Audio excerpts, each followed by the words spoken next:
Um cara desonesto só está tentando transar com você o mais rápido possível. Ele não se importa realmente com o que a mulher pensa. Ele só quer algo de você. Conte mais. Você pode se apaixonar por quem não te faz bem. Muitos não gostam de ouvir, mas é verdade.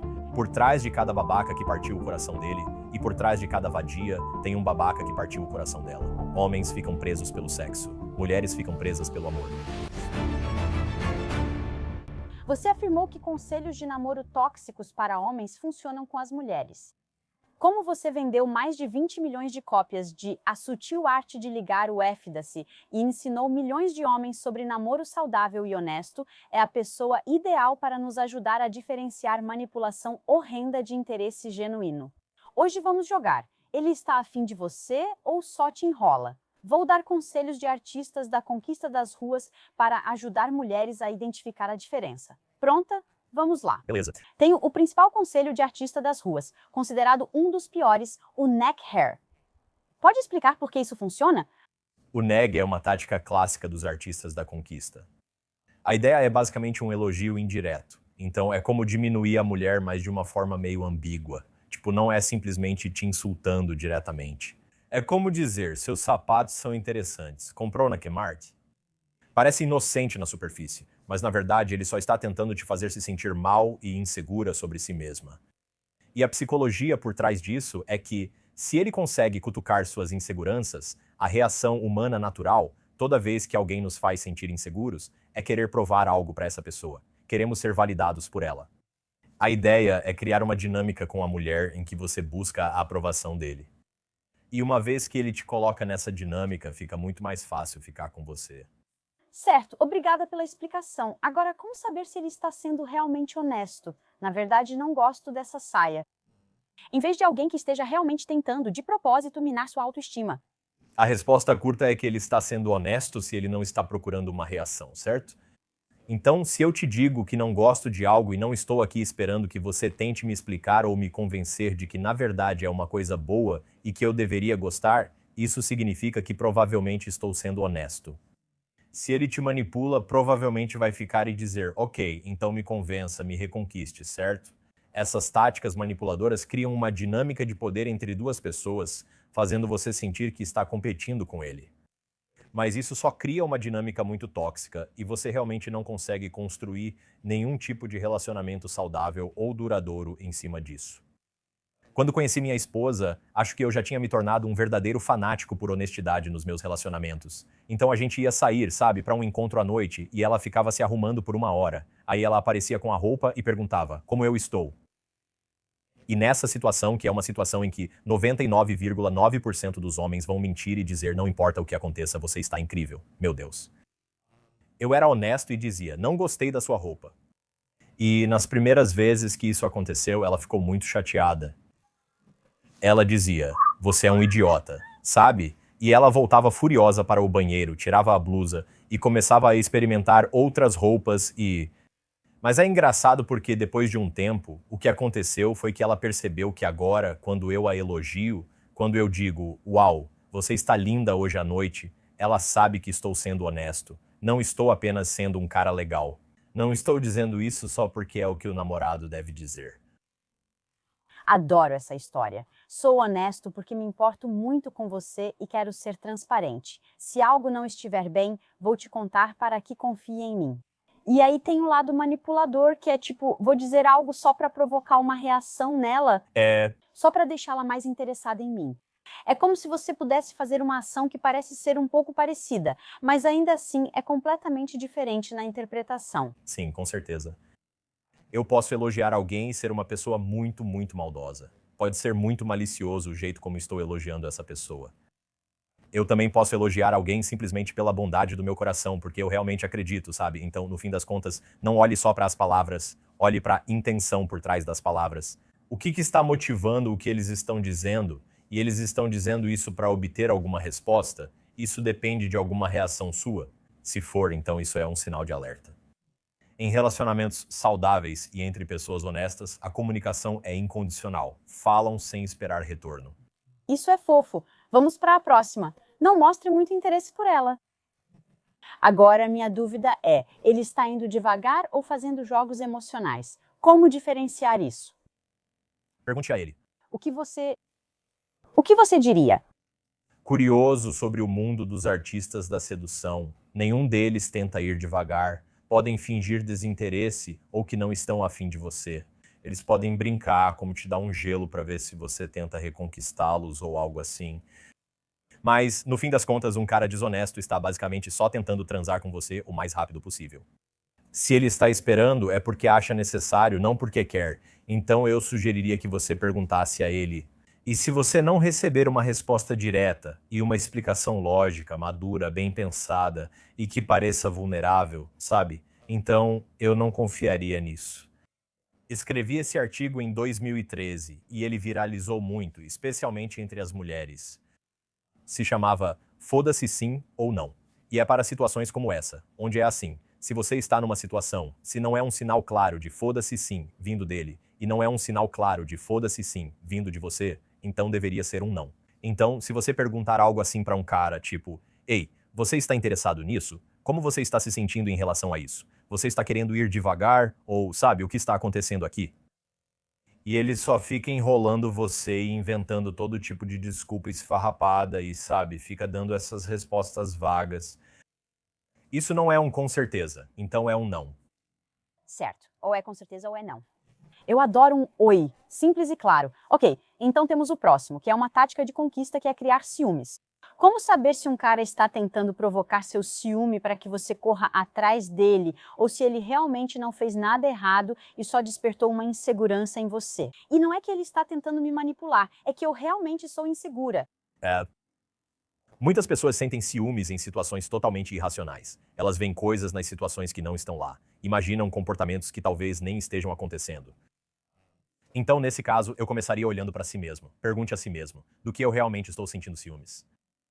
E também, essa resposta é completamente diferente dependendo se esse é um cara que você conheceu há 5 minutos, ou se você está namorando ele há 5 anos, porque esses são dois cenários totalmente diferentes. Se após 5 anos de relação você sente ciúmes por comportamentos do homem que te incomodam, isso é um grande problema. Nesse ponto, você já deveria ter tido várias conversas com ele e estabelecido diversos limites dentro do relacionamento. Isso indica um problema no relacionamento, especialmente se você conheceu esse cara há 5 minutos. Agora ele fala com outra garota do outro lado do bar e você fica irritado. Afinal, quem ele pensa que é? Mas talvez isso seja só coisa sua. Você deveria olhar para si mesmo e perceber que esse cara que você conheceu, que você conhece há apenas 5 minutos, parece ter muita influência sobre como você se sente no momento. Eu adoro isso. Tudo bem. Quero passar para o próximo ponto: estar sempre no controle. Como mulher, vou ser honesta. Adoro quando meu marido está no controle, até mesmo desde quando começamos a namorar. Ele era cavalheiro, tomava iniciativa, pagava e abria a porta para mim. Amo isso. É. Então, onde está essa linha tênue entre alguém ser muito cavalheiro e atencioso e querer tomar a iniciativa e outra pessoa? Isso é tipo, eu quero controlar essa situação para poder manipulá-la do jeito que eu quiser. Sim, eu diria que tudo se resume ao quanto eles sabem ouvir um não, né? Então, eu diria que se um homem é assertivo e confiante, mas também te respeita. Se você disser que não gosta ou não quer fazer isso, ele vai te ouvir, se adaptar e aceitar numa boa. Um homem que está tentando te controlar e de um lugar nada saudável, um lugar muito tóxico. Ele não vai lidar bem com isso. Vai discutir, brigar, manipular e tentar te convencer de que você é louca ou burra, como se não entendesse. Então, realmente, tudo se resume a como ele lida, se ele aceita ouvir um não. De fora parece estranho. Por que alguém ficaria presa num relacionamento assim? Mas já passei por isso antes do meu marido e aconteceu aos poucos. É. E você nem entende como isso aconteceu. É de partir o coração. Também quero dizer, muita coisa é fácil de falar aqui. Mas, tipo, sabe, existem muitas situações que são muito ambíguas, né? Tipo, minha esposa e eu sinto que a gente tem uma dinâmica muito saudável, mas obviamente, tipo, a gente entra em grandes discussões sobre algumas coisas e isso vai acontecer. Sabe, ela vai dizer que não quer fazer algo, e isso vai me deixar chateado e triste, acabando em discussão. Por isso é difícil saber quando isso vira uma dinâmica não saudável. Mas eu acho que, no fim das contas, eu respeito ela e respeito o que ela quer, e eu tento fazer isso. Sabe, a gente faz concessões um pelo outro, e eu acho que, no fim das contas, é isso que você procura. Tipo, você está com alguém que está disposto a fazer concessões por você? Está disposto a considerar suas necessidades e vontades? E valorizá-las tanto quanto as próprias? Tudo bem, já voltamos com o Mark mais rapidinho. Se você cansou de se diminuir, se cansou de ser mandada pelos outros e está pronta para construir uma confiança inabalável em todas as áreas da sua vida, então aperta esse botão de se inscrever aí embaixo. Porque todo o episódio de Women of Impact está aqui para te ajudar a construir sua confiança. Assuma seu valor, estabeleça limites fortes e garanta que você nunca mais perca sua voz ou seu poder. Então vai lá, aperta esse botão de se inscrever. Agora de volta ao episódio. A palavra ambígua me tocou, pois acho muito verdadeira. Por isso você fica presa, já que nunca é preto no branco. Se fosse, então nós, sabe, todas estaríamos seguras e ficaríamos bem. E com o street advice dos pick-up artists, enquanto eu passava por isso, fiquei horrorizada. Mas também pensei, eu realmente consigo ver por que funciona. Porque infelizmente é voltado para mulheres já vulneráveis e inseguras. Então, basicamente, agora isso só explora tudo isso nas mulheres e isso se torna uma armadilha. E é a ambiguidade que é difícil. Quero analisar essa lista porque às vezes não sei se é controle ou só alguém tomando iniciativa, e essa linha é muito tênue. E esse é o segredo ou a verdade desconfortável que os pick-up artists ou os caras da Red Pill não gostam de ouvir ou meio que se recusam a admitir, que é que essas coisas só funcionam com mulheres inseguras. É tipo, sim, funciona, entre aspas. Mas funciona com mulheres que se sentem mal o suficiente consigo mesmas, ou que são inseguras o bastante, ou que estão desesperadas o suficiente por validação. Que elas vão cair facilmente nesse tipo de tática repetidas vezes. As mulheres seguras, saudáveis e com bons limites, tipo, elas te deixam de lado em 10 segundos. E eu acho que não é coincidência que muitos desses homens dessas subculturas desenvolvem visões extremamente misóginas sobre as mulheres em geral, né? Porque toda mulher com quem eles tiveram experiências íntimas foi uma mulher muito insegura. E em muitos casos, provavelmente, as mulheres com quem eles estiveram também foram muito manipuladoras e controladoras, né? Então, é como dizem, você namora alguém parecido com você. Ao se tornar muito controladora e manipuladora, você tende a se relacionar com pessoas iguais. Isso faz parte da natureza humana, pois é difícil admitir que o problema está em si mesmo. Você generaliza dizendo que todas as mulheres são más ou egoístas, mas na verdade só acontece com as que você sai, porque você é egoísta. Certo. Então existe uma certa honestidade aí que eu nunca quero reprimir a honestidade. Esse é um dos motivos pelos quais eu quero você aqui, porque você sempre diz exatamente o que sente e o que é verdade. Tem um pouco de polêmica no que você acabou de dizer, porém, Claro. que eu adoraria abordar. Então, você diz que você atrai o que você é. Isso não parece verdade para mim. E deixa eu te dar um exemplo e talvez a gente possa conversar sobre isso. Muitas pessoas da minha comunidade buscam agradar os outros. Eu, de fato, quero ajudar as pessoas e entrei nesse relacionamento. Ele era esse cara e parecia tão machucado e doce. E eu tentei cuidar dele. Acontece que ele é um narcisista grandioso e estava te manipulando. E você foi deixada tão despida até o seu núcleo que nem sabe mais quem você é. Isso não parece que você namora quem você realmente é. Minha resposta imediata é que pessoas que querem agradar todo mundo também são manipuladoras, certo? Então, é tipo, quem é você para consertar a vida de alguém? Quem é você para decidir o que essa pessoa deve ou não deve ser? Quem é você para decidir qual é o potencial dela? Desculpa, muitos podem não gostar de ouvir, mas é verdade, né? E se você entra em um relacionamento pensando no potencial da pessoa com quem está saindo, em vez de quem ela realmente é, você está entrando nisso com condições. Você entra nisso pensando, vou namorar essa pessoa porque acho que posso mudá-la para ser assim. Isso não é um relacionamento amoroso. E agradar as pessoas é difícil. É complicado porque, à primeira vista, é admirável. Tipo, você está fazendo todas essas coisas admiráveis. Você fica tipo, olha todas essas coisas que eu fiz por ele. Ajudei ele aqui, consegui um novo emprego para ele, busquei após o acidente e levei à reabilitação quando teve problemas com bebida. E é como se você parecesse o santo o tempo todo. Mas por que você está se metendo nisso? Por quê? Tudo bem, eu abro mão disso. Eu entendo o que você quer dizer. A diferença, pelo menos para mim, é que uma é uma tática manipuladora. Então, vamos supor que o narcisista, por exemplo, é uma tática manipuladora encontrar alguém vulnerável, que eu possa controlar, que eu possa dominar de forma autoritária. Entendo perfeitamente o desejo de agradar as pessoas. Claro. Concordar é manipulação. Mas não vem de um jeito tipo, eu vou te pegar, tipo, wahahaha. Eu diria, na minha experiência, o número de homens narcisistas que estão conscientemente maliciosos é muito baixo. A maior parte do mau comportamento dos homens também é motivada pela mesma coisa, insegurança, certo? É como se ele tivesse crescido em uma família ferrada. Ele foi intimidado e humilhado a vida toda. Teve o coração partido pela única mulher de quem realmente gostou, sabe? E então, o mapa do mundo dele é que você tem que fazer essas coisas porque é a única maneira de sobreviver. E não estou justificando nem desculpando.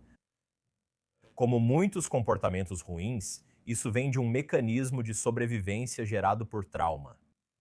Então, minha experiência com a maioria deles, e eu já treinei centenas desses homens, eu diria que 95 a 98% deles tinham boas intenções. Eles eram apenas muito emocionalmente confusos e tinham muitos problemas, e eu colocaria minha versão mais jovem nessa categoria também. Então, quando eles saem e mentem para as mulheres, ou são insistentes, ou talvez sejam um pouco controladores ou manipuladores, eles não veem isso como, meu plano mestre final está quase completo. É assim que eu interpreto. Sabe, essa é a versão de Hollywood disso. Não, a versão real disso é que ele está desesperado por carinho e validação tanto quanto ela. E ele aprendeu que a única maneira de conseguir isso é sendo agressivo, autoritário e impondo sua vontade às pessoas. E não é para justificar o mau comportamento, mas, sabe, talvez seja para explicar isso. Eu realmente acho importante entender. Então eu adoro a explicação, mesmo que eu a deteste. Tipo, eu acho isso tão importante porque estou aqui para entender como os homens pensam e então dar às mulheres as ferramentas para que elas possam se impor, ter confiança e assumir o seu poder. Sim. Tipo, esse é todo o meu propósito. Então, mesmo enquanto estamos conversando sobre isso, obrigada por ser honesto sobre de onde os homens estão vindo e por que eles usam essas táticas. Porque se você se sente mal consigo mesma, se não se sente bem, se as mulheres estão sempre te intimidando, se você se sente perseguida, se os meninos zombam de você e alguém chega e diz, esse é o segredo.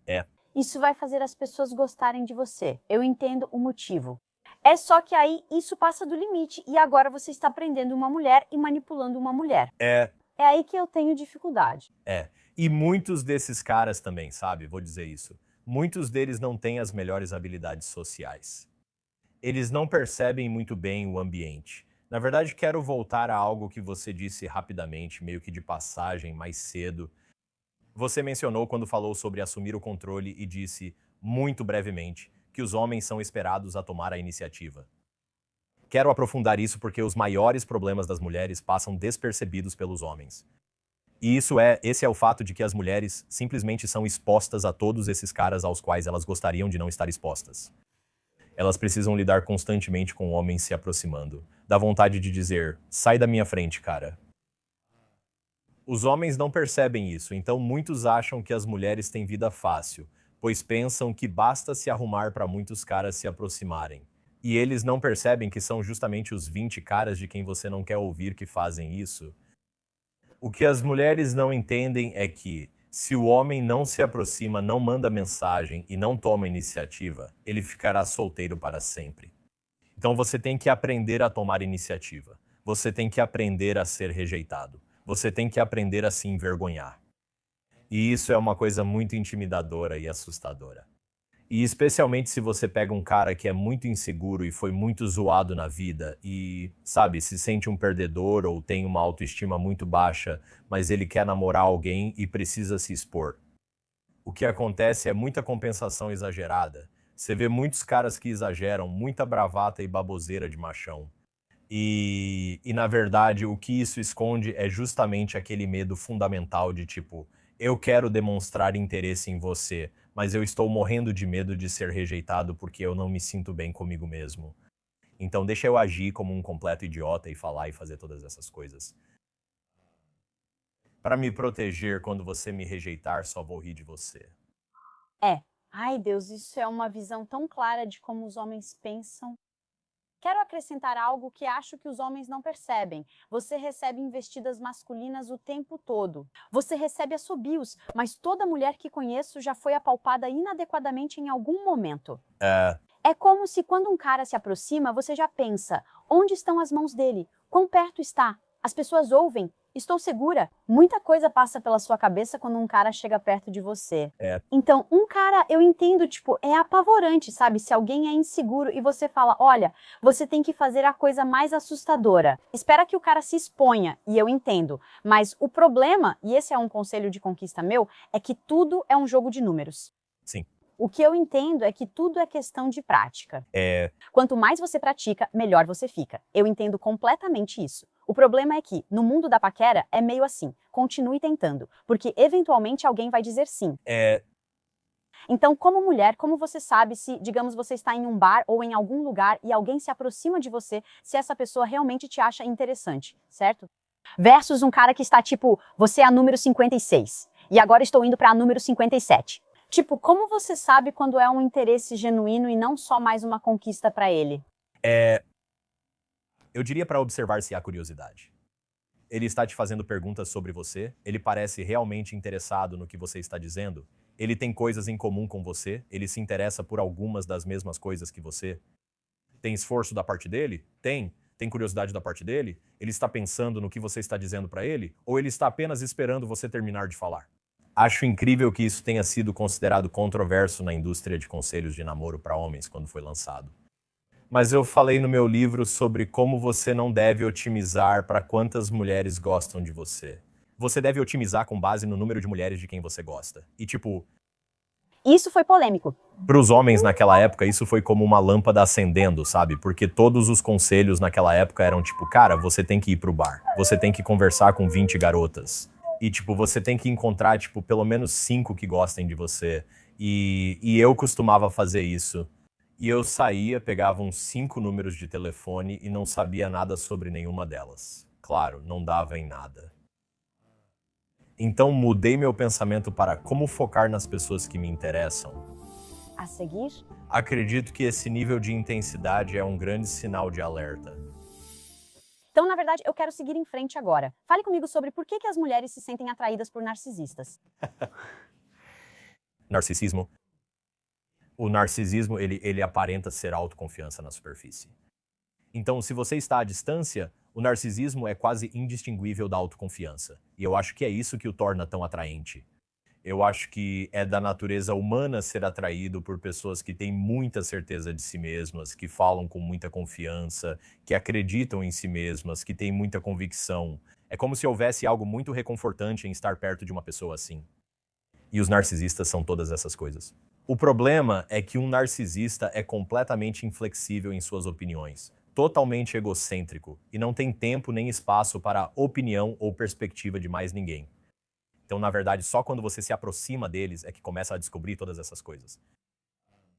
Mas eu acho que o problema que vejo com pessoas que acabam em relacionamentos com narcisistas, e, aliás, muitos homens também acabam em relacionamentos com narcisistas. Sim, lembro de você dizer que narcisistas grandiosos costumam transar bastante com narcisistas vulneráveis do sexo feminino. Sim, eles se atraem. Me conte mais. Sim, eles se atraem. Então, narcisistas e codependentes, quero dizer, eles combinam como chocolate e manteiga de amendoim. É porque eles acabam aliviando as inseguranças um do outro, certo? Então, o narcisista precisa de validação constante para se sentir normal. E o codependente, ou a pessoa que quer agradar, precisa constantemente dar validação para se sentir normal. E ambos têm a mesma questão central, que é o fato de que, no fundo, ambos se sentem vazios e se desprezam. Mas a estratégia do narcisista é assim: bom, eu me desprezo. Então, por que não sair por aí e buscar validação constante das pessoas ao meu redor para me sentir melhor? A estratégia do agradador é se desprezar e buscar validação, ajudando os outros o tempo todo para tentar se sentir melhor consigo mesmo. E assim, os padrões tóxicos dessas duas pessoas se encaixam perfeitamente, como duas peças de um quebra-cabeça. Por isso, essas pessoas se atraem de forma muito consistente. As emoções são intensas, certo? Então você acaba tendo aquela sensação romântica de ser arrebatado. São sempre aqueles relacionamentos em que é tipo, nós nos conhecemos, sabe? Nos conhecemos numa quinta-feira à noite e passamos as próximas 72 horas juntos, direto. E ele me ligava 4 vezes por dia durante 3 semanas. E é assim, é muito, muito intenso emocionalmente. Acredito que esse nível de intensidade é um grande sinal de alerta. É como se fosse um momento mágico e isso nos arrebata e a gente não consegue parar de ficar junto, não consegue parar de se olhar, não consegue parar de conversar. E geralmente é porque existe algum grau de codependência acontecendo. Faz todo sentido como imãs. Outra opinião polêmica: homens aceitam literalmente, mulheres não gostam de ouvir. O romance é muito superestimado, especialmente no começo de um. Eu acho engraçado porque acho que o romance é superestimado no início de um relacionamento e meu Deus, é subestimado. Ai, meu Deus! É subestimado no final de um relacionamento. Erra. Porque na verdade eles já fizeram estudos sobre isso. Tipo, quando eles analisam um cérebro humano que está completamente envolvido pelo romance, o que acontece no seu cérebro é exatamente como cocaína. São exatamente os mesmos químicos sendo liberados. A racionalidade vai embora, sabe? Você começa a tomar decisões ruins. Fica muito impulsivo. Você literalmente se torna viciado em uma pessoa. Então é como cocaína, é divertido e empolgante. E quando você está sob o efeito? É a experiência mais linda que você já teve. Quando você está sob o efeito, você se sente muito bem, não vou mentir. Mas o baque depois é muito pesado e você também tem grandes chances de tomar muitas decisões ruins. E existe uma tendência quando você está muito apaixonado por alguém. Existe algo na psicologia chamado efeito halo, que basicamente significa que as pessoas por quem sentimos atração tendemos a superestimar o caráter delas, certo? Você vê isso sempre. Pesquisas mostram que pessoas fisicamente atraentes no trabalho são vistas como mais competentes do que realmente são. Ei, Quanto mais bonitas elas são. quanto mais bonitas, mais as pessoas presumem que são confiáveis. Diversos fatores acompanham a atração.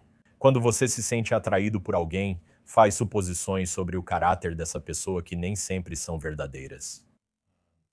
E quando você está romanticamente apaixonado por alguém, é como se você multiplicasse isso por 10, certo? De repente, eles são incríveis, brilhantes, lindos, gentis, maravilhosos, sabe? Mas você conhece esse cara há só 3 semanas. Do que está falando? Você não faz ideia de quem ele é, certo? Então eu só digo para as pessoas, tipo, olha, romance é ótimo. Tipo, não me entenda mal. É uma sensação incrível. Mas eu acho que as pessoas baseiam demais muitas das decisões de namoro e relacionamento no romance e não no caráter, compatibilidade, valores em comum. Muita coisa chata que, tipo, não é emocionalmente empolgante.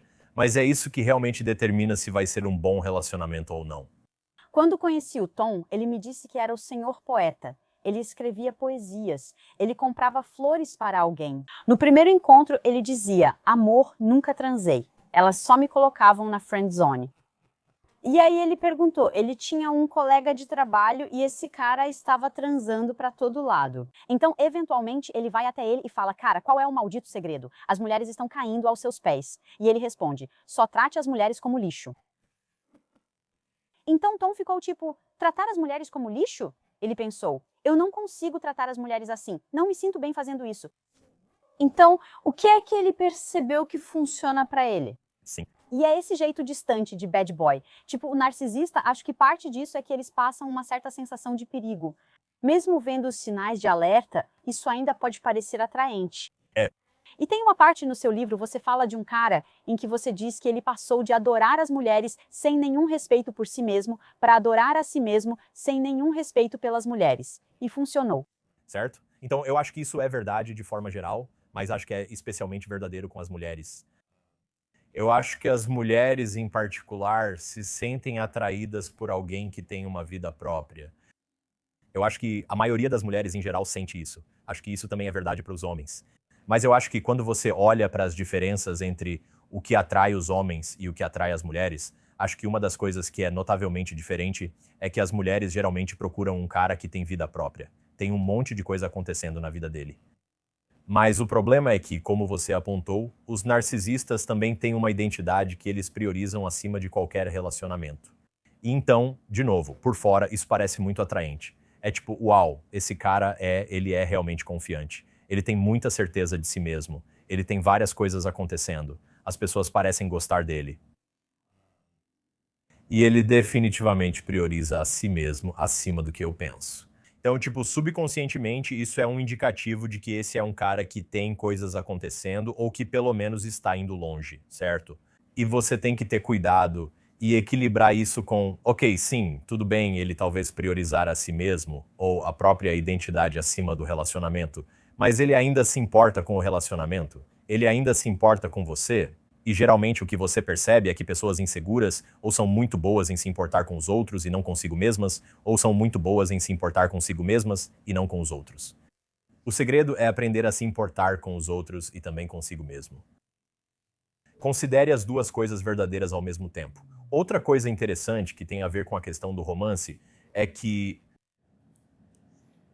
é realmente uma pena. Não sei por que a natureza fez assim, mas as coisas que despertam atração, interesse sexual e romântico não são as mesmas que mantêm a saúde de um relacionamento. São duas categorias diferentes. Existe um diagrama de Venn e há alguma sobreposição em algumas dessas características, mas são duas categorias completamente diferentes. E novamente, isso é verdade tanto para homens quanto para mulheres. Tanto homens quanto mulheres sentem atração sexual e romântica por várias características que eles mesmos reconhecem que seriam ruins em um relacionamento. Homens e mulheres têm muitos pontos em comum sobre o que acham atraente em um relacionamento. Tipo, essa seria uma ótima pessoa para ter um relacionamento de longo prazo, mas não é algo super sexy e você não vai ficar todo excitado numa sexta-feira à noite por causa disso. Sabe? Então é importante manter essas duas coisas em mente. Eu adorei essa explicação, aliás. E teve algo que você disse que me deixou curiosa, porque você falou, sabe, tipo, que a gente tem que se esforçar, coisas assim. Na verdade, eu tenho uma citação do seu livro. Mesmo que ele seja um vagabundo, não tenha um bom estilo de vida, ou mesmo que seja péssimo em se expressar, que não tenha boas habilidades de comunicação, ele mais cedo ou mais tarde vai conhecer mulheres que querem namorar e transar com ele. Então, o que é que um vagabundo está oferecendo para uma mulher que talvez a gente não perceba? O fato dele ser vagabundo mesmo. Eu diria que existe uma certa dose de narcisismo em ser um vagabundo. Né?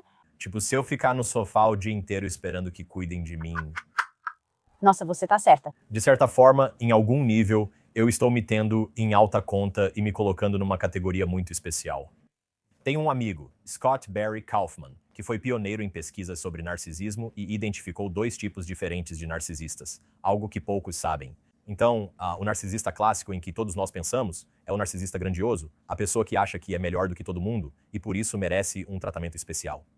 Há também o narcisista vulnerável, que acredita ser inferior aos outros e por isso acha que merece tratamento especial. Isso é a mesma coisa. Esse é o lance. Esse é o cara deitado no sofá e ele fica tipo, cara, o mundo é tão injusto, isso é uma merda. Tipo, não consigo arrumar um emprego porque todo mundo é um babaca. Tipo, sabe, as coisas nunca dão certo pra mim. E se você é uma mulher insegura, que provavelmente também quer agradar todo mundo, que sente uma grande necessidade de cuidar e tentar consertar as pessoas, se sente atraída pelo potencial das pessoas, não por quem elas realmente são. Você vê um cara inútil e pensa, quer saber? O mundo não está tratando ele de forma justa. Eu vou tratar ele de forma justa. Eu vou cuidar dele. Eu vou mostrar pra ele que ele pode fazer todas essas coisas incríveis. Eu vou, sabe? E aí você acaba voltando pro mesmo ciclo. E mais uma vez, sabe? É esse desejo de se sentir necessário. E isso perpetua tudo. Cara, isso foi tão bom. Certo, então me diga a diferença entre ser necessário e ser carente. Porque você diz aos homens para não serem carentes. Sim. Quando eu estava escrevendo meu livro, o que eu realmente percebi foi isso. No final das contas, o que é atraente é alguém que prioriza a própria visão sobre si mesmo em vez de a opinião dos outros.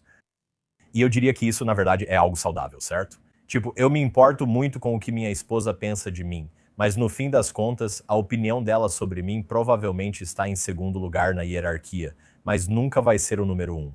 E eu diria que não é saudável isso ser o número 1. Tipo, eu sempre devo valorizar mais como eu me vejo. E o que eu argumento no livro é que toda vez que a gente subverte a nossa própria visão sobre nós mesmos e coloca isso abaixo de como outra pessoa nos vê, isso é uma forma de carência, porque assim que você faz isso, você começa a precisar da aprovação, validação e atenção daquela outra pessoa para se sentir normal e completo. Isso impulsiona o comportamento carente, levando você a mandar mensagem para alguém 6 vezes numa terça à noite. É isso que faz, sabe, você ir até a casa do seu ex e bater na porta. É isso que faz, sabe, você surtar. E é qualquer coisa em que você pensa, eu preciso que essa pessoa preste atenção em mim, senão eu não me sinto uma pessoa boa. Um, that's neediness. Isso é carência. E no fim das contas, carência não é atraente. Para qualquer pessoa que tem boa relação consigo mesma. Qualquer pessoa que não seja carente vai se afastar de alguém que é carente. Então, pessoas carentes acabam ficando umas com as outras. Isso faz sentido. Vamos falar sobre a diferença entre homens e mulheres e a carência, pois tenho outra citação sua. Ok. Embora a carência afaste a maioria dos homens, não é tão decisiva quanto para as mulheres. Para muitas mulheres, um homem sem carência é como uma mulher com seios e bumbum perfeitos. Para uma mulher, um homem muito carente é como alguém com o pior hálito e faltando dentes. Eu adorei, isso foi muito bom. Então me diga qual é a diferença. Por que isso não tira totalmente o interesse dos homens, mas você acha que é para as mulheres? Então, isso volta para a pesquisa sobre o que atrai homens e mulheres. E eu diria que, na maioria das áreas da psicologia, há muito debate sobre se existem diferenças de gênero ou quão grandes são essas diferenças de gênero. A única área da psicologia onde há diferenças muito marcantes, e faz sentido o porquê, é em relação à atração e sexualidade. Sim. A principal diferença entre homens e mulheres é que apenas as mulheres têm bebês. Simples assim. Então, a forma como os humanos evoluíram ao longo de centenas de milhares de anos é que, de modo geral, em sociedades ou tribos de caçadores-coletores, os homens saíam e se arriscavam para caçar grandes animais ou procurar comida. E as mulheres ficavam em casa, cuidavam dos filhos e administravam a comunidade. E isso continuou por provavelmente 98% da história humana. Então faz sentido que as mulheres se sintam sexualmente atraídas por um homem que é confiante, independente, é bastante seguro de si, acredita que pode conquistar algo e é engenhoso, certo? Já os homens, por outro lado, faz sentido que a atração deles provavelmente seja um pouco mais motivada pelo cuidado. Eu me sinto bem perto dela, eu me sinto apoiado, eu me sinto acolhido. Ela é legal? Ela é doce? Então, sobre a questão da carência, o que você vê às vezes é tipo... Os homens geralmente ficam com mulheres carentes e eles vão ficar tipo... isso me deixa louco. Eu queria que ela não me mandasse mensagem 6 vezes por noite. Mas ela me trata bem. E tipo, sabe, ela é muito doce e eu me divirto muito com ela. Então, tipo, eu vou lidar com isso, né?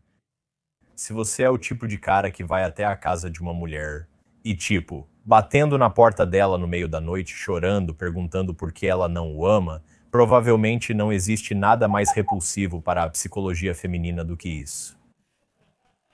Você meio que me convenceu nisso. Tipo, cria coragem, cara. Tipo, eu odeio ser meio antiquado quanto a isso, mas é que você vê isso comprovado nas pesquisas. E é por isso que, no fim das contas, como homem, você consegue se safar de muita coisa. Tipo, você pode ser meio bruto, meio imperfeito. Talvez você não seja muito sociável, talvez seja um pouco desajeitado. Mas se você parece ser desenrolado, confiante e capaz de se virar sozinho, isso vai te levar muito longe. Mas eu tenho uma pergunta complementar. Onde está a diferença entre eles serem carentes e eles precisarem de você? Por quê? Você quer partir meu coração. Basta dizer que meu marido não precisa de mim. Sim.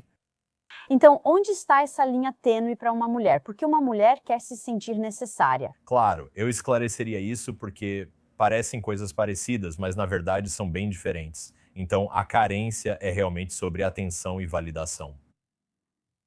Eu diria que precisar de alguém, como quando penso no que eu preciso da minha esposa, eu diria que é apoio emocional e companheirismo em uma vida que estamos construindo juntos, certo? Tipo, e isso pode parecer coisas parecidas, mas na verdade são completamente diferentes. A parte da validação é muito assim, eu me sinto inseguro e insignificante a menos que ela sorria pra mim, ou queira passar um tempo comigo, ou me beije, sabe? E tipo, esse é um lugar muito ruim de se estar. Enquanto precisar do seu parceiro em um nível emocional, é mais como, olha, eu investi, quero dizer, com a minha esposa nesse ponto, já investi 14 anos da minha vida com ela, certo? Ok, nós construímos uma vida linda juntos. Ela é minha melhor amiga, companheira e parceira. Ela é minha confidente, certo? E você conquista isso também, né? Acho que parte dessa carência é porque as pessoas já chegam no primeiro dia esperando isso. E é tipo, não, não, não, você conquista isso, tipo, minha esposa e eu, nós passamos anos juntos pra chegar nesse ponto. Acho que você acertou em cheio aí. É exatamente isso. Eu adorei. Ok. E agora, depois de falar sobre várias coisas negativas sobre os homens, eu adoraria realmente passar para o lado positivo, porque é muito importante para mim também falar sobre os sinais positivos e sobre como é um homem realmente bom. Você afirma que há 3 fundamentos essenciais para um homem. Gostaria de abordá-los. Ok. Você afirma que o primeiro é viver honestamente. Para uma mulher, então vamos dizer que estou procurando um cara que tenha essas 3 coisas. Como saber se essa pessoa leva uma vida honesta? Então, o que você vê com muitos de pessoas inseguras, e as mulheres também fazem isso, é que elas se preocupam com seus hobbies. Eles pensam, eu gosto disso, mas as mulheres não gostam. Isso é comum, especialmente entre caras mais nerds. Eles pensam assim, bem, eu, sabe, adoro quadrinhos, mas isso afasta, sabe? As garotas dizem que quadrinhos são estranho ou algo assim. Então, primeiro, você já está se sabotando aí desde o começo, porque agora você está priorizando a percepção que outra pessoa tem de você ao invés da sua própria. E segundo, se você não se permite buscar as coisas que você realmente se importa na sua vida, ao buscar isso, você encontrará pessoas mais compatíveis com você. Isso, na verdade, é um ótimo conselho também para as mulheres, porque eu acho que nós também fazemos as mesmas coisas, tipo, você tem que esconder essa parte de você. Você tem que esconder essa parte de você. E então você começa a, tipo, colocar uma fachada de quem você é e acaba diminuindo as coisas que você ama e os seus hobbies. E eu realmente me lembro de uma das coisas que era tão atraente, na verdade, tudo está fazendo sentido agora. Uma das coisas que era tão atraente para mim no meu marido é que ele simplesmente assume que ama brinquedos. Tipo, ele simplesmente assume que ama quadrinhos. Não tinha nenhum tipo, será que devo sentir vergonha de dizer isso? Ele só brilhava. Lembro de pensar, ele não é tímido, só não liga pro que eu acho. Ok, temos o número 2, são sinais positivos. Número 2, ações honestas. Sim. Isso pode ser resumido de forma simples. Ele faz o que diz? Como há muitos homens em particular que falam muito, contam tudo o que vão fazer e tudo o que querem fazer. Mas ele realmente vai lá e faz isso? Se você está interessado nela, diga que está interessado nela. Se você quer vê-la de novo, peça para vê-la de novo. Não fique enrolando dizendo que não sabe ou esperando a mensagem certa, ou ainda achando que deve esperar 3 dias como alguns dizem. Tipo, sabe, o cara do TikTok me disse para fazer isso. Se você quer alguma coisa, apenas diga o que você quer e vá atrás disso. E eu acho que, no fim das contas, não só as mulheres, mas as pessoas respeitam isso. Voltando à questão da confiança e da confiabilidade, eu acho que a confiança é especialmente importante para as mulheres, que elas precisam saber que o homem com quem estão vai fazer o que diz que vai fazer. Isso é verdade. Acho que no namoro e depois no relacionamento longo, você acaba confirmando isso ou não. Você constrói sua credibilidade. Sim. Toda vez que digo que vou fazer algo, você viu que cumpri sem falhar por 10 anos. Você construiu credibilidade, ao contrário de quem ainda te decepciona às vezes. Eu acho que a questão da confiança também é uma daquelas coisas que você fica mais rigoroso à medida que envelhece, sabe? Porque eu acho que quando você é jovem e você é um pouco mais ingênuo, e você pensa, bem, vamos ver, talvez ele ou ela mude e a gente consiga consertar. Podemos fazer terapia de casal ou ela já está indo para a terapia. E conforme fui ficando mais velho, você aprende que se alguém quebra a minha confiança hoje em dia, é tipo, ok, foi bom te conhecer. A seguir, Um cara é considerado esquisito porque não se importa com o que a mulher pensa, só quer algo dela. certo? E então temos o número 3 entre os sinais positivos, que é comunicação honesta. Sim. Isso, de muitas maneiras, eu acho que é o mais difícil para todo mundo.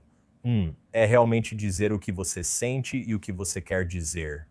Acho que homens e mulheres lidam com isso de formas diferentes. Vejo que as mulheres têm mais dificuldade por não quererem chatear ou causar conflitos. E o que eu percebo nos homens é simplesmente não querer mostrar vulnerabilidade. E isso, obviamente, não é saudável. Não faz bem para os relacionamentos. E isso, obviamente, impede que você tenha uma comunicação honesta e transparência com seu parceiro. A questão, o engraçado sobre comunicação honesta é que, mais uma vez, eu diria que 90% da comunicação desonesta não é intencional. É porque as pessoas têm medo, são inseguras e, em muitos casos, nem percebem que estão sendo desonestas, certo? Tipo, se eu não sei que estou com raiva ou triste, como diabos eu vou te dizer que estou com raiva ou triste? Por que você diz isso se eu não fui ensinada a processar ou reconhecer? Eu nem sei, né? Então, claro que eu vou mentir sobre isso, porque eu estou mentindo pra mim mesmo. Uma mentirosa pode passar no polígrafo se acreditar em suas próprias mentiras. Exatamente. Exatamente. Nunca pensei que comunicação desonesta pudesse ser não intencional, mas você mudou meu conceito. Quero dizer, olha, todo mundo mente até certo ponto. É impossível ser 100% honesto 100% do tempo. Isso ocorre principalmente porque mentimos e escondemos coisas de nós mesmos negando a realidade. Fingimos que certas coisas não aconteceram. Eu não acho que a gente chegue a 100% de honestidade, mas acho extremamente importante aprender a ser honesto nas coisas que realmente importam. Sabe, muito desse lance de artista da conquista, você me perguntou sobre fingir desinteresse e, sabe, fingir que você não está afim dela. Eu sempre achei isso tão ridículo. E quando eu realmente entrei nessa onda de honestidade, eu comecei a me perguntar, tipo, beleza, até onde isso vai? E eu comecei a experimentar, eu chegava em uma mulher aleatória e dizia, oi, tudo bem? Meu nome é Mark. Eu te vi passando e achei você absolutamente linda. E eu só queria saber se, sabe, você toparia tomar um café comigo algum dia. E eu fiquei chocado. Isso funcionou muito melhor do que todas as outras coisas que eu tentei. Nada está funcionando. E foi, tipo, mesmo quando, tipo... E o mais incrível também é que, quando você faz isso de forma educada, com respeito, mesmo quando você leva um fora, é a rejeição mais reconfortante possível. Eu ouvia mulheres dizendo, você alegrou meu dia, tenho namorado, mas obrigada. Eu respondia, que bom pra ele, é um cara de sorte. E ela, obrigado. Sabe? E de repente aquilo tirou todo aquele medo, aquela coisa intimidadora, aquela ideia de disputa de poder no namoro. E isso deixou tudo muito simples e, sei lá, acolhedor, sabe? De coração aberto. Isso é incrível. Às vezes temos um bom radar para detectar caras esquisitos. Então percebemos os caras esquisitos ao nosso redor? Sim. E você sabe quando é papo furado. O problema, às vezes, é quando ignoramos nossa intuição e é aí que acabamos caindo nessas manobras tóxicas. O que faz um cara ser um esquisitão é que, na verdade, ele não se importa com o que a mulher pensa. Ele só está tentando conseguir algo de você, certo? E é isso que é estranho nisso. Você afirmou que há 3 tipos de mulheres. Quero que você me diga o que ensina aos homens sobre identificar esses tipos de mulheres e o que isso significa. Então você diz, em primeiro lugar, que existe a mulher não receptiva, a mulher neutra e a mulher receptiva. Sim. Então, basicamente, quando você adota essa abordagem muito honesta, parte do objetivo é que você descobre rapidamente em que pé as coisas estão. Acho que uma das coisas mais frustrantes, tanto para homens quanto para mulheres nos encontros, é que você passa todo esse tempo conversando fiado e flertando, e nunca descobre realmente em que pé as coisas estão. Então, eu criei esses 3 grupos e costumava ensinar os homens. Eu dizia, ok, existe a receptiva, a não receptiva e a neutra, que é meio que indecisa. Então, a receptiva é muito simples, sabe? É como uma mulher que responde de forma muito calorosa. Ela obviamente está animada. Ela talvez até te elogie de volta e está claramente muito feliz em conversar com você, certo? Não receptiva é, obviamente, em muitos casos, uma reação negativa. Tipo, ela não está se envolvendo, ela está sendo educada, mas claramente não está interessada ou participando da conversa de forma alguma. Quando as mulheres estão receptivas, é como sinal verde, pode avançar sem medo. Mulheres não receptivas, acho que no livro eu digo para dar 60 segundos, não perca mais tempo depois disso.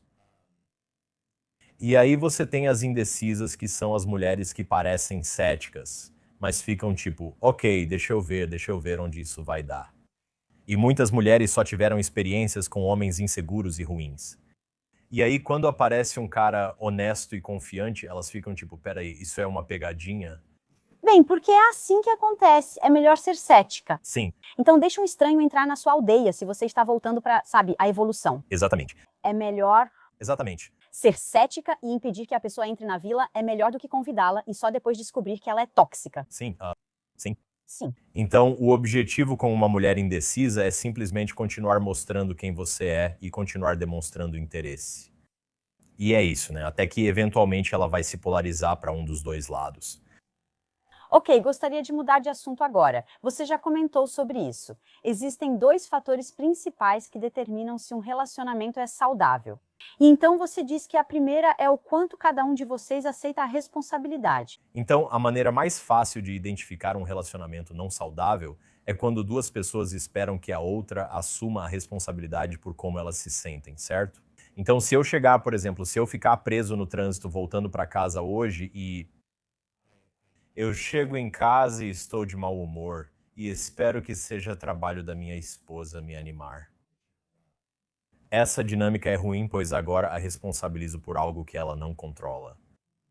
Isso acontece muito em relacionamentos, quando alguém diz, você me deixou triste, então precisa fazer isso, isso e aquilo. E é tipo, bem, eu posso influenciar suas emoções, mas não posso entrar na sua cabeça e te forçar a ficar triste com alguma coisa. Então existe, tipo, o limite mais fundamental é que minhas emoções são minhas. Eu sou responsável por elas. Obviamente você pode influenciá-las, mas você não as possui, não as causa e nem as cria. Eu faço isso. E o contrário também, certo? Mas é esse tipo de mentalidade de assumir as emoções dela como se fossem meu problema. Isso leva a um caminho muito, quero dizer, de várias formas. Esse tipo de coisa é a definição de uma dinâmica codependente. Sim, eu costumava dizer isso o tempo todo. E o mais incrível é que no momento parece maravilhoso porque você pensa, é tudo culpa deles. Eles me fizeram sentir desse jeito, sabe? Quando você é insegura, acaba sendo mais fácil culpar o outro. Com certeza. Você me fez fazer, você me fez gritar, você me fez. Eu não queria ficar com raiva. É, exatamente. Você me deixou com raiva. No momento em que percebi que você estava entregando o seu poder. Sim. Como mulher, se eu quero ter autoconfiança, se eu quero ter autoestima, se eu quero ter confiança por mim mesma, não com meu marido, mas sozinha, eu preciso ser capaz de assumir minhas emoções, Sim. assumir meus sentimentos. E no momento em que parei de dizer você me fez, eu me senti ainda mais poderosa. Na verdade, me fez sentir mais confiante e mais poderosa dizer, eu errei. Eu não deveria ter gritado. Eu fiquei com raiva. Me desculpe. Isso agora é muito mais poderoso do que culpar outra pessoa. Porque isso possibilita melhora, É. certo? Na dinâmica narcisista codependente, narcisistas esperam que outros sejam responsáveis por seus sentimentos, enquanto codependentes assumem responsabilidade pelos sentimentos dos outros. Sim, isso mesmo. Agora fale sobre o placar que muitos casais mantêm, tipo, você fez isso, eu fiz aquilo. É como se não assumissem responsabilidade. Então, uma vez que você entra nesse padrão de é sua culpa eu estar com raiva, você me deixou triste, você fez tal coisa no mês passado, agora você tem que compensar isso pra mim e blá blá blá. Você começa já a entrar nessa dinâmica de poder e as pessoas começam a criar o que eu chamo de placar do relacionamento, que basicamente é assim. Ok, já que agora você está controlando minhas emoções, eu vou anotar todas as vezes que você me magoou. Vou usar isso contra você para conseguir o que quero. Quero dizer, eu nem sei como descrever o quão tóxica essa dinâmica se torna. Porque nesse ponto não é só que você deixou de respeitar a sua própria autonomia e liberdade, agora você também deixou de respeitar a deles. É como um jogo de soma zero, onde ninguém realmente ganha. Porque quando você está em uma parceria assim, naquele momento, sim, talvez você sinta que ganhou, entre aspas. Mas é tipo, que tipo de dinâmica vocês têm? Tipo, comigo e meu marido. A analogia que eu adoro é pensar no nosso relacionamento como um jogo de tênis. A questão é, você pode escolher se está jogando uma partida de simples ou de duplas. Em uma partida de simples, você e seu parceiro estão em lados opostos da rede e apenas um pode vencer. Você rebate a bola esperando o erro do outro. Em uma partida de duplas, estamos juntos. Se você ganha, eu ganho. Se perde, eu perco. Sabe, a melhor coisa que eu encontrei sobre isso é que existe um livro chamado Comunicação Não Violenta, e ele é bem prático. É sobre como falar essas coisas diferentes. A maioria costuma dizer, você me deixou com raiva. E o que a comunicação não violenta vai te ensinar é, na verdade, dizer, quando você faz isso, eu fico com raiva por causa disso.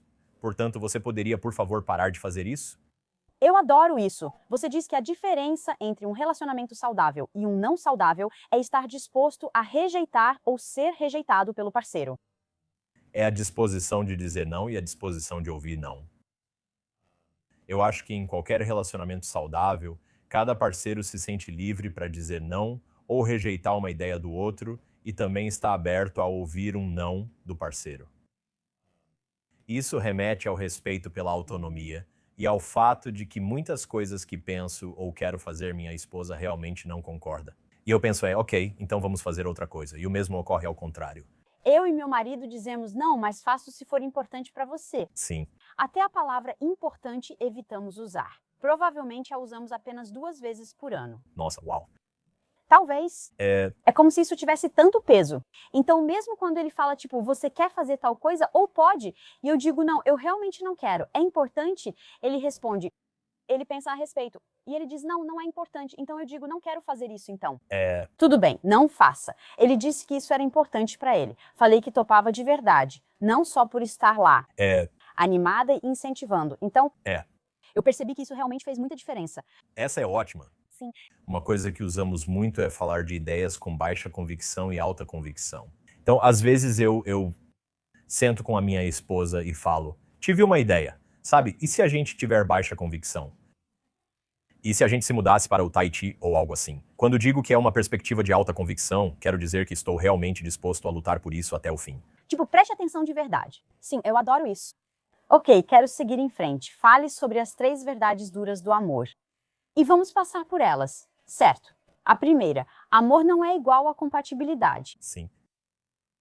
Sim, isso reforça que o romance é superestimado no começo de um relacionamento. Você pode amar alguém que não te faz bem, não é um bom relacionamento.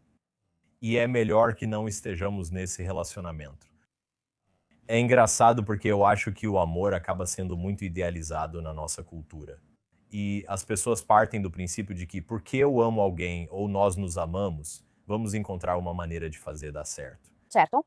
Como se qualquer coisa pudesse ser consertada porque nos amamos. E o amor vence tudo. O amor vence tudo, certo? Mas eu acho que isso não é realista, pelo que eu entendo de todos os dados e pesquisas. Tipo, isso simplesmente não é correto. É possível se apaixonar por alguém incompatível que não te faz bem nem feliz. E como resultado, a gente deveria, na verdade, diminuir o quanto priorizamos o amor romântico. Você acha que isso prende mais mulheres que homens? Acho que sim. Acho que as mulheres definitivamente idealizam o amor muito mais. A pressão social sobre isso é bem maior. Mas é engraçado, na verdade, se você olhar, há muitos dados realmente interessantes sobre divórcios e términos.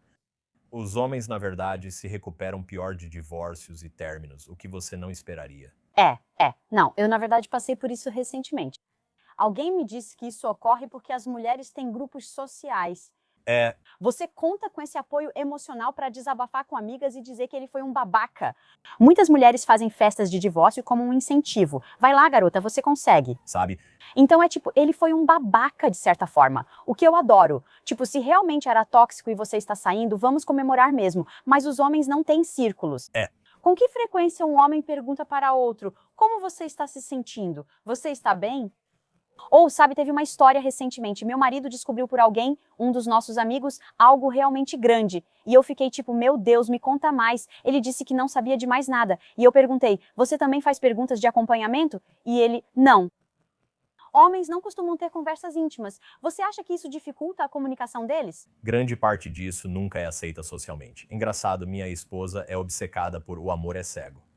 Meu Deus, eu assisti uma temporada. É tão divertido. É realmente divertido. E para quem está ouvindo e nunca viu o programa, é assim. As pessoas namoram sem ver a aparência uma da outra. Eles só podem se conhecer melhor após o pedido de casamento. Durante esse período, homens e mulheres vivem separados em casas diferentes. Foi interessante porque os casais iam para as cabines, os homens faziam o pedido de casamento e depois retornavam. E quando as mulheres voltavam para casa, assim que a garota abria a porta, todas as outras paravam o que estavam fazendo, olhavam e perguntavam, e aí? Aí ela mostrava o anel ou algo assim. Todo mundo começa a gritar, abraço em grupo, e as mulheres choram e ficam super felizes umas com as outras. E era tão engraçado ver os caras porque... O que eles ganharam? O cara voltava e tipo, todos os caras estavam na mesa jogando cartas ou algo assim. E todos olhavam pra cima e perguntavam, e aí, o que aconteceu? E ele respondia, estamos fazendo isso. E era tipo, meu camarada, sabe? É isso aí. E era muito engraçado porque tinha uns momentos que dava pra perceber que o produtor tentava forçar eles a falarem sobre isso. Porque era tipo 2 caras sentados ali e um deles, bem sem jeito, perguntava, então, você está apaixonado por ela? E aí o outro cara ficava super sem graça e dizia, cara, ela é muito especial pra mim, sabe? E é tipo tão... A conversa dos homens seria tão incrivelmente chata porque eles não falariam sobre nada. É tão doloroso de assistir. É incrível. É tão doloroso. Isso é engraçado demais. A diferença é absurda. Posso acrescentar algo a isso? Por favor. Há uma versão masculina disso. Tudo bem. Acho que os homens ficam presos ao sexo. As mulheres se prendem ao amor. Interessante. Fale mais. Não posso te dizer quantos amigos homens eu conheci ao longo dos anos que estavam em um relacionamento com uma mulher muito tóxica. É muito manipuladora, muito narcisista, muito controladora. E você vê a autoestima deles sendo destruída mês após mês após mês. Mas, tipo, você sai com eles e pergunta, cara, por que você aguenta isso? E no fim das contas é tipo, cara, ela me enlouquece na cama. Ela é muito gostosa. Ela é sexy. Ela faz todas as loucuras que eu quero fazer. Tipo, os homens são assim, é triste. Mas quando eu converso com os caras, eu falo, cara, seu pau não é tão importante assim. É tipo, vamos lá, cara, você é um ser humano completo. Você tem pensamentos, interesses, crenças e todo um futuro pela frente. Não sacrifique isso pelo seu pau. Mas muitos homens têm dificuldade com isso. Uau, cara, eu nunca tinha pensado nisso. Mas eu acho que é porque os homens baseiam grande parte da autoestima no sexo. Certo? Então, a gente cresce ouvindo que se você está transando, se sua namorada é super gata, se ela é sexy, se você está fazendo tudo o que quer na cama, você é o cara. E o mesmo vale pra mulher. Pra mulher é tipo, enquanto você estiver casada, enquanto um homem te amar, você tiver sua aliança, pronto, está tudo certo. Quem se importa com como eles te tratam? Se você pensar bem, do ponto de vista evolutivo, a gravidez é um risco enorme, um risco enorme. Você já está vulnerável, mas além disso, você está carregando essa criança dentro de você por 9 meses. Você dá à luz, amamenta e carrega o bebê por cerca de 2 anos. São tipo 3 anos da sua vida em que você fica totalmente vulnerável, sabe? Em relação a predadores e presas. Então você precisa ter certeza de que o cara vai ficar por perto, que ele vai estar lá quando você precisar, que ele vai agir se você precisar que ele faça algo e que ele vai te proteger se aparecer alguma ameaça. Então isso faz sentido. E aí, do lado do cara, é brutal pensar dessa forma, mas tipo, do ponto de vista genético ou evolutivo, sabe? A disposição das mulheres em fazer sexo com você é, de muitas maneiras, meio que um indicativo de quão valiosos são os seus genes. Certo? E então, se nenhuma mulher quer transar com você, o que está muito programado na psique de um homem é que você não tem valor, certo? Porque se você fosse valioso, as mulheres estariam fazendo fila para transar com você. Então você precisa encontrar mulheres que façam fila para transar com você para provar para si mesmo que você tem valor. Sim. Uau, é muito interessante. Agora vamos para a segunda verdade dura. A primeira foi tão difícil. A segunda? Eu não sei para onde vamos daqui. Eu sei. É só ladeira abaixo, gente. É tão bobo. Tudo bem. Então temos o número 2. O amor não resolve problemas de relacionamento. Quantas pessoas você vê achando que se elas simplesmente ficarem, tudo vai se resolver? Se eu simplesmente amar ele mais. O tempo todo. Se eu simplesmente amar ele mais, se eu apoiar ele mais, se eu estiver mais presente para ele, se eu fizer isso, se eu fizer aquilo. Olha, sentimentos não. Resolvem problemas reais. Você pode amar alguém o quanto quiser amar essa pessoa. Mas se essa pessoa tiver um grande problema de vida, ou se vocês tiverem uma incompatibilidade significativa em termos de valores ou visões de mundo, tipo, não tem como superar isso. E é a ilusão de que o amor pode resolver esses problemas reais e concretos que faz com que as pessoas entrem em muitas situações difíceis. Além disso, acho que o amor muitas vezes complica, pois sentimos que podemos curar ou consertar alguém apenas amando-o bastante. E o que você acaba fazendo é apenas permitindo que essa pessoa se autodestrua ainda mais. Eles sabem que você vai ficar, aconteça o que acontecer. Infelizmente, eu já conheci algumas mulheres no passado que engravidaram na esperança de que o cara fosse ficar. As pessoas têm um filho achando que isso vai resolver um problema no casamento. As pessoas se casam achando que isso vai resolver um problema no relacionamento. As pessoas têm um segundo filho achando que isso vai resolver o problema que começou quando tiveram o primeiro, sabe? Então as pessoas simplesmente insistem nesse tipo de coisa. Certo. Então temos a terceira verdade dura sobre o amor. O amor não resolve seus problemas. Na verdade, muitas vezes ele cria ainda mais problemas para você. Falando por experiência própria, Continuar. isso volta à questão de se apaixonar por alguém que não te faz bem, certo? Você pode. Como seu ex não era bom para você? Ela e eu, sabe, minha primeira namorada, ela e eu éramos ambos muito inseguros. É essa a namorada que te traiu? Sim, ela me traiu, me deixou. O que então me magoou profundamente, obviamente. E eu acho que isso acrescentou uma certa raiva por cima, já havia muita insegurança e disfunção dentro de mim. Mas quando ela fez isso, acrescentou uma raiva por cima e uma mágoa raivosa em relação às mulheres. E acho que foi aí que encontrei o material dos artistas da conquista.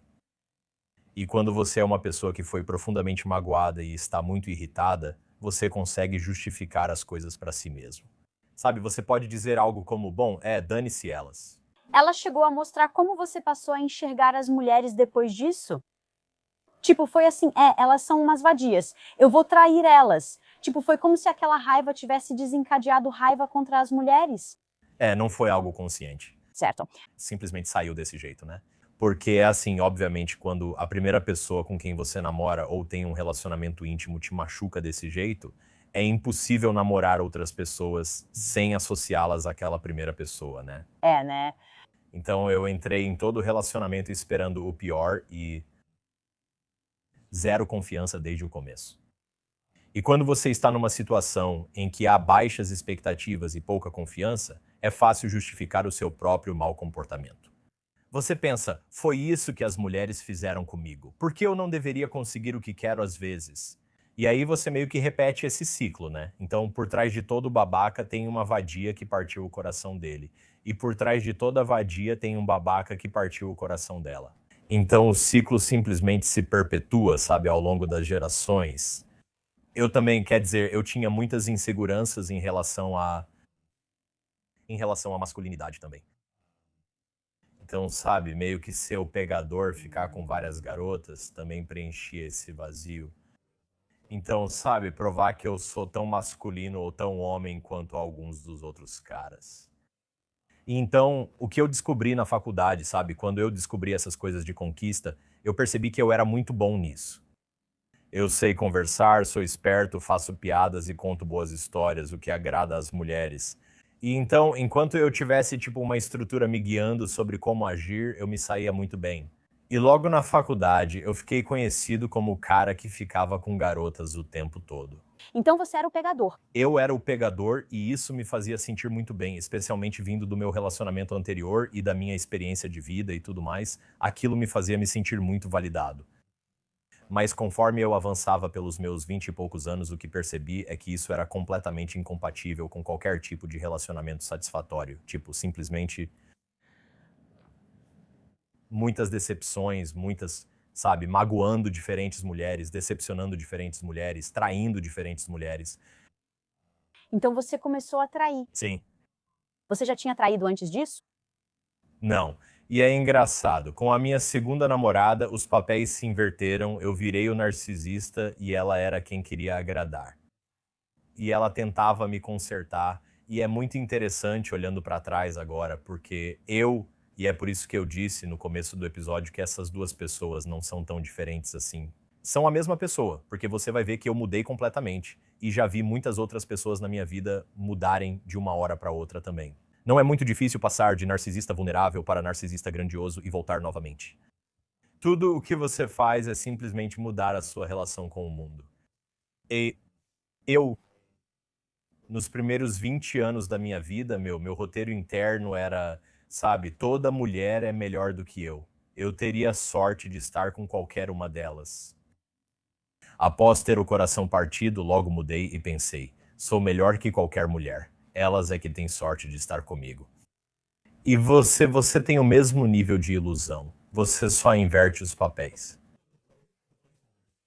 E então eu acabei em um relacionamento com uma ótima garota nos meus 20 e poucos anos que infelizmente assumiu Ela assumiu para si a tarefa de tentar me consertar e eu a traí várias vezes. Fui muito egoísta, fui simplesmente um babaca. E é realmente triste porque ela era ótima. Tipo, ela era uma pessoa muito boa. Eventualmente, cheguei a um ponto com ela em que pensava, eu a respeito, mas continuo machucando-a. Então, tipo, claramente tem algo errado comigo. E esse foi o momento em que eu fui tentar resolver minhas próprias coisas. E isso acabou me levando a tudo isso. Uau! Então, você acha que essa inversão de poder é porque você foi machucada? Você instintivamente pensa, bem, eu não quero sentir isso de novo. Então, é melhor que você seja a pessoa que está causando a dor do que sentindo a dor. Com certeza. Com certeza. É autopreservação. Sim. Tudo bem, vou seguir em frente. Então, em tudo o que temos falado, eu adoro como analisamos as diferenças e refletimos sobre como é um comportamento tóxico e como é um comportamento honesto e genuíno. Às vezes é, sabe, o outro lado da mesma moeda. Para concluir de forma positiva, você diz que confiança e respeito são o segredo de um relacionamento bem-sucedido. Sim. Então, por que essas duas coisas são tão importantes? Eu diria que sem confiança e respeito, nenhuma quantidade de amor importa. E na verdade, sem confiança e respeito, o amor provavelmente se torna prejudicial, certo? Porque é isso que te mantém onde não confiam nem respeitam você. Então, literalmente, com amor, pode ser tóxico, realmente prejudicial ou lindo. E tudo isso depende de você ter esses dois elementos, confiança e respeito. O amor por si só não é algo bom. Ele é um amplificador. Ele amplifica o que o relacionamento já é. Então, se você tem uma dinâmica muito prejudicial, tóxica, o amor só vai tornar essa dinâmica 10 vezes mais tóxica e dolorosa. Você está certíssima. E se você tem um relacionamento bonito e amoroso, o amor só vai amplificar isso 10 vezes. Então, o amor por si só é, na verdade, estranhamente neutro. Então, você tem que ter muito cuidado com quem você escolhe amar e com quem te ama de volta. Mas se você não tem confiança, é impossível não cair em uma dinâmica de poder, certo? Tipo, porque se você não confia em uma pessoa, então a única maneira de ainda estar perto dela é tentar manipulá-la e controlar, tipo, o que ela faz. Ou, sabe, garantir algum tipo de comportamento deles. Isso mostra que você está manipulando e tentando influenciar a pessoa sem intimidade. Provavelmente mantém uma lista de pontuações e está tudo bagunçado. Então, sem confiança, tudo simplesmente desmorona. Respeito. Acho que respeito é, de muitas maneiras, mais raro, mais profundo e mais importante do que o amor. E respeito é simplesmente, eu diria que é permitir-se ser influenciado por outra pessoa. Se minha esposa tem uma opinião, se eu não a respeitasse, eu nem me daria ao trabalho de ouvir, certo? Mas porque eu a respeito tanto, não só eu escuto, mas digamos que a opinião dela contradiga uma das minhas, eu vou parar para reavaliar o que eu penso. Tipo, porque eu a respeito, eu vou tentar entender, bom, por que você quer essa coisa e o que te motiva nisso e o que te atrai nisso. Sem respeito, né, eu acho que é... nada disso funciona. Sim, é tão interessante. Eu literalmente acabei de receber Adam Lane Smith e ele me disse que dizer a um homem que você o respeita é uma das coisas mais poderosas que você pode fazer e dizer. Nunca pensei em dizer isso porque, como você falou, ou você sente respeito ou não. Você se sente ou não desrespeitado. Então eu fui até o Tom e falei, eu te respeito. E ele ficou tão surpreso e eu perguntei, como você se sente com isso? E ele disse, isso é muito bom. E aí eu perguntei, o que é mais importante, respeito ou amor? E ele disse, sinceramente, se você não me respeitasse, eu não ficaria com você. É tipo a única coisa, sabe, o amor tem altos e baixos. E, Sim. tipo, hoje eu me sinto muito amada. Agora, sabe, não tanto, mas respeito. Ele é assim, existe ou não. E se não existe, acabou pra nós. Eu ia dizer justamente isso. São os momentos no meu relacionamento em que sinto que não recebo amor. De modo geral, eu meio que presumo que é tipo, bom, ela provavelmente está estressada. Ah, sim. Talvez ela não tenha dormido na noite passada, ou sabe, talvez ela tenha esquecido. Sou muito compreensivo e costumo presumir o melhor. Mas é curioso que, quando me sinto desrespeitado, geralmente começa uma briga. Mark Manson foi muito divertido. Obrigada por vir. Onde as pessoas podem conhecer mais do seu trabalho? Eles podem encontrar tudo no site markmanson.net. Eu estou literalmente em todas as plataformas. Então, qualquer coisa, qualquer rede social, YouTube ou o que for, eu também tenho um podcast. Se chama The Solve Podcast. Está no Spotify, Apple, em todos os lugares onde você ouve podcasts. Dá uma conferida. Que legal. Adoro o seu canal no YouTube. Obrigado. Gente, eu estava tão animada para receber esse homem. Nos conhecemos há 8, 9 anos. Há um tempo Foi uma honra tê-lo aqui hoje. Gosto do jeito autêntico e direto dele. É isso que quero. É por isso que vocês assistem ao Women of Impact, para ouvirem a verdade. Estamos aqui para construir confiança e não para ficarmos passando a mão na cabeça umas das outras. Só conseguimos isso sendo honestas e encarando a verdade. Hoje ele trouxe muita informação, então confiram o trabalho dele. Se ainda não me segue, inscreva-se. Até a próxima, seja a heroína da sua vida. Paz. Eba. Isso foi tão bom. Isso foi divertido. Se você cansou de sinais de alerta e quer reconhecer sinais positivos em um homem, assista a este episódio com o coach de masculinidade, Jason Wilson. Como alguém que orienta homens sobre masculinidade, nos ajude mulheres a finalmente entender por que um homem